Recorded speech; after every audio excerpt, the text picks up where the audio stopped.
People with disabled children, what's your most memorable moment with them? My son was 5 years old when he told me for the first time that he wishes he was normal, but he didn't say that because he was feeling off that day. Rather because my brother-in-law Jared told him normal boys didn't cry at fireworks.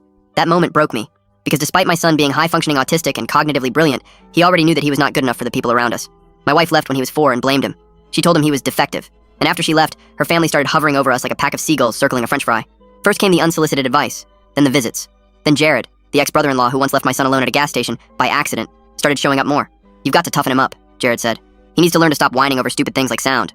That same week, he tricked my son into getting into his truck for ice cream, then left him at a playground 3 towns over, and called CPS on me for neglect. It thankfully didn't stick, but it planted a seed in my in-laws' head that I was unfit to parent. Soon after, my ex-wife's parents filed for emergency custody, but they didn't use the gas station or the ice cream incident to prove their point. Instead, they used my son's autistic behavior to prove that I was abusive. As an example, they cited that him screaming during a thunderstorm was proof I was abusing him. They also cited that him biting a classmate when his sensory overload hit was proof I was teaching him it's okay to be violent. It didn't matter to them that my son loved me, that he couldn't stop jumping up and down and hugging me every time I came home from work. All that mattered to them was taking him from me.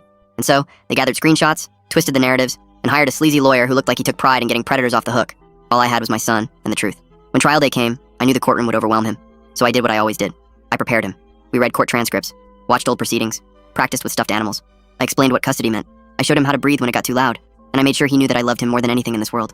In the courtroom, the in-laws sat smug, Jared winking at me like he'd already won. As expected, their attorney painted me as negligent. He said my son needed proper structure, even fabricated a lie about me laying hands on him. It was a nightmare.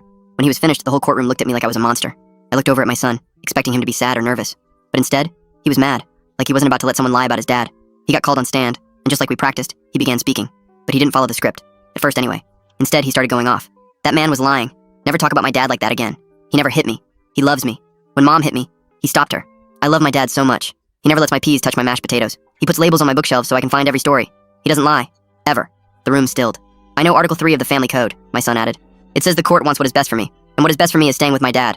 My in-law's lawyer tried to immediately object, but the judge held up a hand. "Let him finish. Dad doesn't make me feel different like they do," my son said, pointing at Jared. "He makes me feel normal, like I'm actually cool. I love him." I wiped my face. I hadn't cried since my wife left. But that day, I couldn't stop bawling looking at my son. The judge ruled in our favor. Full custody to me. No visitation rights were granted to the in-laws. Jared stood up, red-faced. "This is a joke!" The bailiff approached him as he continued to yell. "You'll regret this. You think this ends here?" They were escorted out. But as they passed, my ex-mother-in-law said, "You don't know what you've started. The full story where the in-laws go crazy is in the link below."